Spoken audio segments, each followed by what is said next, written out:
মানে আজি দুমাহমানৰ আগত আমাক এজন ব্যক্তিয়ে কৈছিলে বুধন বিশ্বাস বোলা নামৰ এজন ব্যক্তিয়ে তেওঁ ৰাস্তাতে প্ৰায় আমাৰ ফালে অহা যোৱা কৰি থাকে। তেতিয়া দেখা পাইছিলে আপোনাৰ দুমাহমানৰ আগত। তেতিয়া আমি কথাটো অলপ পাতলীয়াভাৱে লৈছিলোঁ, ধৰক বাঘনো আমাৰ কোনফালৰ পৰা আহিব। তাৰ আকৌ 15-20 মিনিট আকৌ এজনে ক'লে বোলে বাঘ এটা আছে এখন স্কুলতে এনেকুৱা থকা আৰু যথেষ্ট হাবি বা বাঘখনৰ বাঘ থকা জেগাও হয়, যিটো তাত পৰিৱেশ হৈ আছে এতিয়া তাৰমানে। কাৰণ তাত কোনো মানুহ যোৱা কোনো তাৰমানে হেৰি নাই, ব্যৱস্থা নাই, যাব পৰা তাৰমানে হেৰি নাই তাৰমানে, এনেকুৱা হাবি এখন সৃষ্টি আছে। তাৰপৰা কালি আমাৰ গাঁৱৰে খগজিত বৰা নামৰ এজন ব্যক্তিয়ে তাৰমানে দেখা পালে। তেওঁৰ লগত তেওঁ ল'ৰাও আহিছিলে, গৰু নিবলৈ আহোঁতে সন্ধিয়া সময়ত আমাৰ যেতিয়া মাথাউৰিৰ পৰা গৰু নিবলৈ আহিছিলে দেখা পালে। তেতিয়া দেখা পাই তেওঁ ক'লে, তেতিয়া মই লগে লগে আপোনাৰ সামুদ্ৰিক ফৰেষ্ট অফিচলৈ খবৰ দিলোঁ। ইতিমধ্যে আমাৰ তেওঁলোক আহি উপস্থিত হৈছে। এতিয়া কিমানটো কি হয়, কি হিচাপত যায় আমিতো এতিয়া ক'ব নোৱাৰিম, তেওঁলোকে কি ব্যৱস্থা কেনেধৰণে লয়। কাৰণ তেওঁতো দেখাটো সত্য বুলি প্ৰমাণিত হৈছে। কাৰণ কি আগতেও বহুতবাৰ দেখিছে, কাৰণ কালিও দেখা হ'ল বস্তুটো। কাৰণ নিশ্চয় কিবা এটা আছে এইটো জেগাত। আৰু যথেষ্ট আমাৰ ওচৰৰে ধৰক কিছুমান ছাগলীও আপোনাৰ যথেষ্ট আমি কিবা কামোৰাই দেখে, কিন্তু আমি ভাবোঁ কুকুৰে চুকুৰে ধৰি খাইছে চাগে, সেই ভাবি থৈ দিছোঁ তাৰমানে। সদ্যহতে আমি বাঘ ওলোৱা জেগা নহয়তো, আমি সেইটো ভবা নাছিলোঁ যে এটা বাঘ ওলাব। তাৰমানে আগে পিছে আমি দেখা নাই, ইমান ডাঙৰ হ'লোঁ। কি বাঘ হ'ব পাৰে বাৰু? এইটো বাঘটো মানে কি বগা এনেকৈ আঁচ থকা বুলি কৈছে অলপ তাৰমানে। আমি ভালকৈ মইতো দেখা নাই, এতিয়া খগজিত বৰাই দেখিছে, তেওঁ সঠিককৈ কি বাঘ সেইটো ক'ব পাৰিব।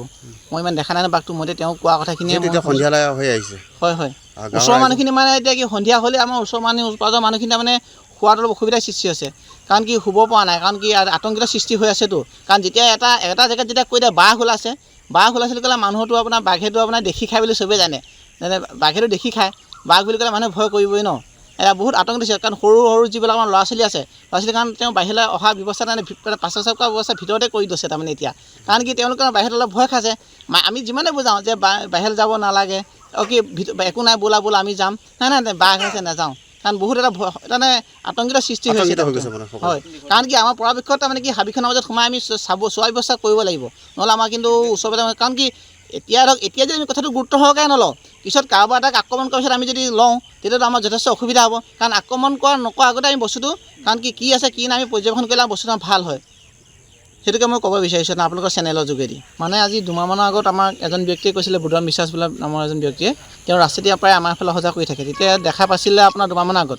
তেতিয়া আমি কথাটো অলপ পাতলীয়াভাৱে লৈছিলোঁ, ধৰক বাঘনো আমাৰ কোনফালৰ পৰা আহিব। তাৰ আকৌ 15-20 মিনিট আকৌ এজনে ক'লে বোলে বাঘ এটা আছে এখন স্কুলতে এনেকুৱা থকা আৰু যথেষ্ট হাবি বা বাঘখনৰ বাঘ থকা জেগাও হয়, যিটো তাত পৰিৱেশ হৈ আছে এতিয়া তাৰমানে। কাৰণ তাত কোনো মানুহ যোৱা কোনো তাৰমানে হেৰি নাই, ব্যৱস্থা নাই, যাব পৰা তাৰমানে হেৰি নাই তাৰমানে, এনেকুৱা হাবি এখন সৃষ্টি আছে। তাৰপৰা কালি আমাৰ গাঁৱৰে খগজিত বৰা নামৰ এজন ব্যক্তিয়ে তাৰমানে দেখা পালে। তেওঁৰ লগত তেওঁ ল'ৰাও আহিছিলে, গৰু নিবলৈ আহোঁতে সন্ধিয়া সময়ত আমাৰ যেতিয়া মাথাউৰিৰ পৰা গৰু নিবলৈ আহিছিলে দেখা পালে। তেতিয়া দেখা পাই তেওঁ ক'লে, তেতিয়া মই লগে লগে আপোনাৰ সামুদ্ৰিক ফৰেষ্ট অফিচলৈ খবৰ দিলোঁ। ইতিমধ্যে আমাৰ তেওঁলোক আহি উপস্থিত হৈছে।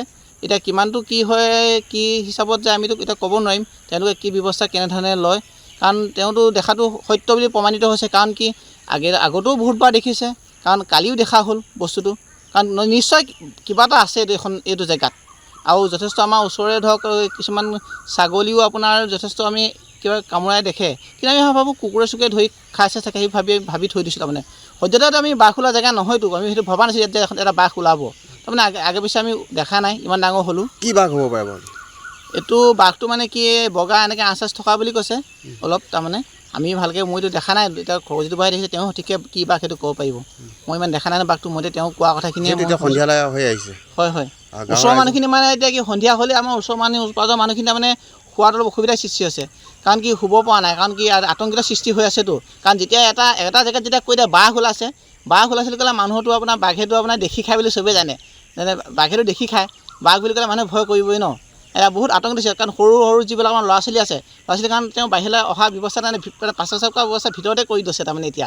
কাৰণ কি তেওঁলোকে বাহিৰত অলপ ভয় খাইছে। আমি যিমানে বুজাওঁ যে বাহিৰত যাব নালাগে, কি একো নাই ব'লা আমি যাম, নাই বাঘ আছে নাযাওঁ। কাৰণ বহুত এটা মানে আতংকিত সৃষ্টি হৈছে। হয়, কাৰণ কি আমাৰ পৰাপক্ষত তাৰমানে কি হাবিখনৰ মাজত সোমাই আমি চোৱা ব্যৱস্থা কৰিব লাগিব, নহ'লে আমাৰ কিন্তু ওচৰতে। কাৰণ কি এতিয়া যদি আমি কথাটো গুৰুত্ব সহকাৰে নলওঁ, পিছত কাৰোবাৰ এটাক আক্ৰমণ কৰাৰ পিছত আমি যদি লওঁ, তেতিয়াতো আমাৰ যথেষ্ট অসুবিধা হ'ব। কাৰণ আক্ৰমণ নকৰা আগতে আমি বস্তুটো, কাৰণ কি আছে কি নাই আমি পৰ্যবেক্ষণ কৰিলে বস্তুটো ভাল হয়। সেইটোকে মই ক'ব বিচাৰিছোঁ আপোনালোকৰ চেনেলৰ যোগেদি। যিকোনো খবৰৰ বাবে যোগাযোগ কৰক 7099017330 লগতে 7099017110 নম্বৰত।